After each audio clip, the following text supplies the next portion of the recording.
想出本届浪姐公演直播的人大概是个天才，这不就等于以后每次公演周我都要过一次春晚吗？而心愿便利贴，我真心觉得小冉组这首歌会陪我走过一轮又一轮公演周，真的周周看都不会腻。朋友们，这一开嗓我到底该找谁说理去？我请问，一天一天贴近你的心，你开心我安心。我来说说这次义工演出里我最有感触的几个点吧。心愿便利贴就不用多说了，3个人往内一站，实力或许不是最强，但观众缘是真的好。这个舞台从选人到成组就自带笑点，而我觉得最大的笑点来自王蒙，你们应该不会反对吧？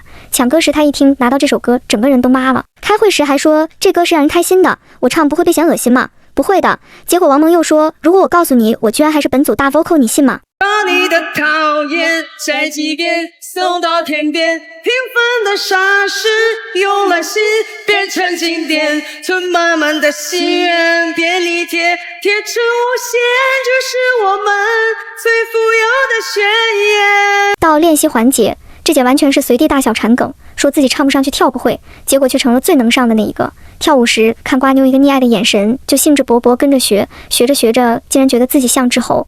你这个手是怎么给它这么划过来的呢？就往两边伸。我像个猴，我再拉一点就是个猴。对，然后扯了这样拉。李小冉作为队长给队伍起了个名字，效果大概等同于噗噗咩咩 QQ 奶茶。王蒙被分到无糖设定，他不理解，但还是照做了。请问你是要全糖、半糖还是无糖？那我呢？然后你就自己摆一个呗，你就这样。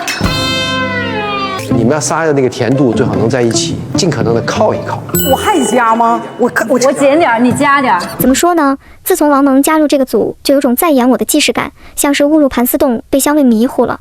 一会儿知道自己在干嘛，一会儿又不太知道，控诉李小冉不让上厕所，人刚出门连厕所门都没摸到，就被电话催回去练习。等回到练习室，又在镜头前控诉李小冉，说着说着，看了李小冉一眼又迷糊了。那你去，我不去了。现在那你练歌好，别在这二人转，快给我练歌，气死我了！快来练歌，别生气啊，不生气。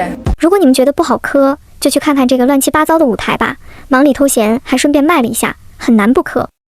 此组笑料巅峰就是晚上在宿舍这一段，不得不说他们的笑点和心愿便利贴舞台的画风完全一致，都是那种很认真却又莫名好笑的诡异萌感。3个人经历完小考，其实打击不小，不知道他们小考有多惨的朋友可以去补看那一段，真的又是一波大型笑点。那天晚上3个人都挺挫败，人王蒙已经直接躺进被窝了，还有 T 内小冉组长一边鞭策一边焦虑，顺便连舞台到底是什么都还没记住。这个歌你都能会了，贴心。哎，我就是可李小冉虽然脑袋有点转不过来，却一直在勤勤恳恳的忙活，这时候还不忘认真提醒舍友，如果我们输了，我还要再唱一首歌。至于为什么要唱，其实也说不太清，但姐就是要唱。唱之前还特别强调歌词很动人，说到动情处甚至有点哽咽，是真的很认真，然后效果就变成了这样。我们一起追着心中的梦想，我们试着把太阳放在手掌，我们记得对方青涩的模样，满是骄傲的脸庞，时光融不掉的冰花窗，是你种下满是勇气森林，让我变成会飞行的鱼，跳出海域去触摸奇迹。也不知道另外2位队友是不是真的被感动到，但王蒙显然是完全感动不了一点，唱到力竭还要强撑的捧场，只有旁边的瓜六算是最给面子的那个了。像不像写我们要去触摸奇迹？像啊，太像了，太感动了。怎么说呢？这一组就是那种稀里糊涂也能把日子过得甜甜的类型，焦虑会输也好笑，认真起来又是手忙脚乱的认真。王蒙那种不经意把自己吓一跳的精神状态很真实，而另一位让人很想学习的精神状态，毫无疑问是萧蔷。这位年近60的姐姐，可能年轻一点的朋友对她印象不深，但在我心里，她一直是那种美人且不太好接近的感觉。结果一个队长选人环节，光是笑就已经让人撑不住了。可以说，短短一个选人过程，她把我和生活博弈的样子都演出来了。我选队员一定要认真，不要想来我这里混吃混喝或者是躺平。我刚刚思索了一下，我决定改善我们这个组的伙食。我是一个很开放的上古神灯儿，真的，本队呢已经没有任何标准可言。我对生活没什么招了，就这样死皮赖脸的继续走下去，生活反而会给我一个大礼物。比如姐前面选了好几轮都没人进队，结果到了选队长环节，兜兜转转一直没选好的安琪被安排进了他的队。那一声我中了喊出来真的很有宿命感，这一幕和安小鸟当初被选中简直像命运在呼应。对了，他的另一位队员居然真的就是安小鸟，像被命运点亮的上古神灯，这份得意好像也确实是他应得的。安琪姐姐加入萧蔷姐姐团，恭喜！我中了，忘了吗？上古神灯啊，可以许愿吗？是我的，耶耶耶！姐的画风不只体现在选人环节，到了练习室依然是同样的节奏，动不动就关灯闭灯。虽然只有3个人的队伍，却总能折腾出一屋子的动静，玩兵系的，随时都有要暴走的感觉。他重复的歌词，但是配的是不同的动作，干什么 ？Easy， 很 easy， 一点都不 easy。突然发疯，不 easy，not easy at all。看萧蔷会有上一季叶童的既视感，就是那种带着老顽童气质的人，但关键时刻情绪又很稳，毕竟吃了几十年大米饭的人，比其他姐姐更通透玲珑，能轻松制造笑点，也能在聊到现在时让人突然鼻酸。安琪问他是不是一直都这么通透，他提到病故的妈妈，说起长期陪伴病痛中的亲人，在那段漫长又缓慢的时间里沉淀了很多人生感受。提到妈妈是在自己怀里离开的，当时还在给妈妈擦身，那一刻安静又沉重。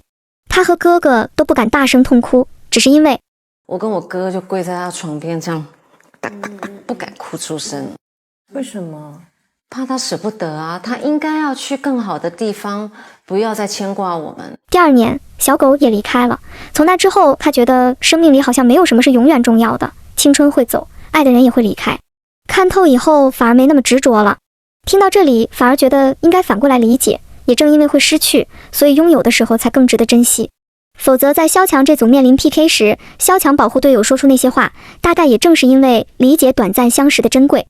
如果结果不如你意怎么办？我走啊！谁敢让我的队员走，我走。我领导无方，应该是我来负责任才对。不要哭，2个没有用的。这一季真的很偏爱能量很足的姐姐们，虽然本来就很难不喜欢。浪姐这季做直播的好处就在于那些真实又鲜活的瞬间特别吸引人，比如孙怡组小考不理想，3个人在宿舍讨论那一段，孙怡和赵子琪在反思自己不够好，需要更多练习。